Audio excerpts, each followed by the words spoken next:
हरे कृष्णा। दासों के दास राधा कांत गिरधारी दास महाप्रभु से प्रार्थना करते हैं कि हे महाप्रभु, आपने हमें एक दिन और दिया अपनी सेवा करने के लिए।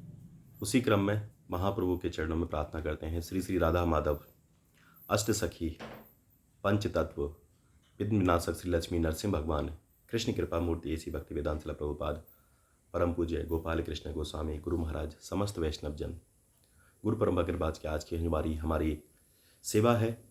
उस सेवा के बस भगवान के चरणों में प्रार्थना करते हैं कि महाप्रभु अपनी कृपा बनाए रखें, जिसके माध्यम से हम अपनी आपकी सेवा कर सकें। तो हमारी चर्चा है आज, जैसा कि आप सब लोगों को ज्ञात होगा, पापा कुंसा एकादशी। तो सभी व्रतों में श्रेष्ठ एकादशी में यह है। तो हम सब लोग यही प्रार्थना करते हैं कि हमें एकादशी का व्रत रहना चाहिए, अपनों से प्रयास कराना चाहिए कि आप भी व्रत रखा करें। तो कि एकादशी सभी व्रतों में श्रेष्ठ है, तो उसकी हम लोग जो कथा है उस पर चर्चा करेंगे। तो पापा कुंसा एकादशी। युधिष्ठिर महाराज ने कहा, हे मधुसूदन, अश्विन मास में आने वाली एकादशी का नाम क्या है? मुझ पर कृपा करके उसका वर्णन करें। परम पुरुषोत्तम भगवान श्री कृष्ण ने कहा, हे राजन, मैं समस्त पापों का नाश करने वाली पापा कुंसा एकादशी का वर्णन करता हूँ। कृपया ध्यानपूर्वक श्रवण करें। व्यक्ति को इस दिन कमलनाभ भगवान विष्णु के विग्रह पद्मनाभ की विधि पूर्वक पूजा करनी चाहिए। ऐसा करने में व्यक्ति को इस जगत में समस्त स्वर्गिक सुखों की प्राप्ति होती है। वे अंततः वे इस संसार से मुक्त हो जाता है। गरुड़ासीन भगवान विष्णु को श्रद्धापूर्वक प्रणाम करने मात्र से व्यक्ति उन सभी पुण्यों को प्राप्त कर सकता है जिसकी प्राप्ति कर उसे अपनी इंद्रियों पर कठोर संयम करके घोर तपस्या करके प्राप्त होती है। भले ही कोई व्यक्ति घृणित पाप कृत्यों से लिप्त हो, परंतु वह उसकी प्रतिक्रियाओं से भगवान विष्णु को मात्र एक बार श्रद्धापूर्वक प्रणाम करने से ही मुक्त हो सकता है।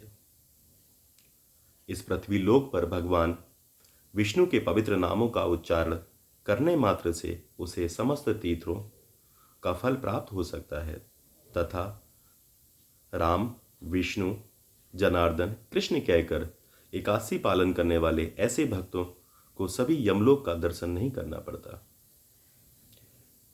ऐसा मुझे भक्त अति प्रिय होता है। एकादशी के दिन व्रत पालन में अर्जित पुण्य के 16वें भाग की तुलना 100 अश्वमेध यज्ञों का 100 राजसूय यज्ञों के पुण्य से नहीं की जा सकती। वास्तव में तीनों लोकों में भगवान पद्मनाभ के 3 एकादशी व्रत के पालन के समान आनंददायक व पापों से शुद्ध करने वाला और कुछ नहीं है।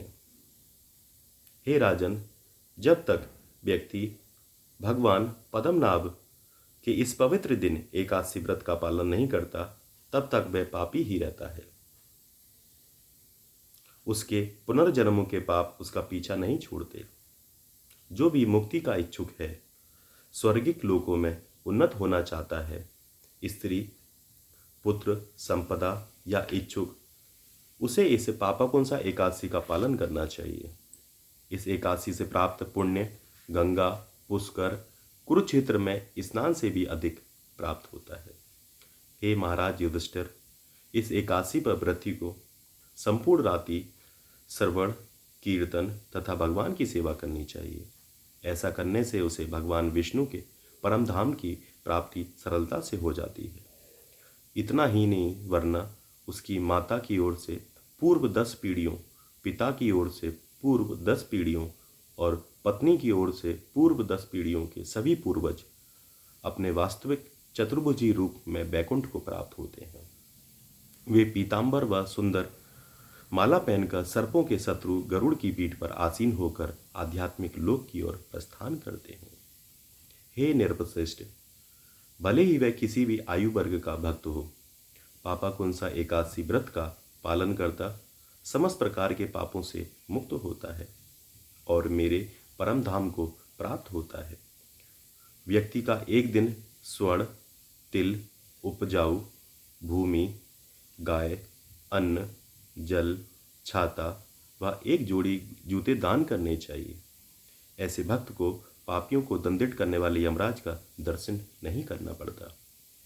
हे नृपश्रेष्ठ, विशेषकर पापा कुंसा एकादशी के दिन एक दरिद्र व्यक्ति को ही अपनी सामर्थ्य अनुसार ध्यान देना चाहिए तथा पवित्र कार्य करने चाहिए। समृद्ध व्यक्तियों को यह भी सोचना चाहिए कि यह समृद्धि पुनर्जन्मों के पुण्यों के कारण ही है, अतः उसे जन कल्याण के कार्यों में संलग्न रहना चाहिए। भगवान कृष्ण ने समापन पर करते हुए कहा, हे धर्मराज, मैं आपसे पापा कुंसा एकादशी का महात्मा का वर्णन किया। इस प्रकार ब्रह्म वैवर्त पुराण में पापा कुंसा एकादशी का महिमा का वर्णन समाप्त हुआ। हरि हरि बोल। अगर आप लोग चाहते हैं आपके नंबर पर नित्य श्रीमद् भगवद गीता का श्लोक, शाम को कृष्ण कथा, कृष्ण चर्चा मिलती रहे तो आप 9411166837 पर हरे कृष्णा भेजें। हमारी टीम आपको नित्य गीता श्लोक, कृष्ण चर्चा भेजने का प्रयास करेगी।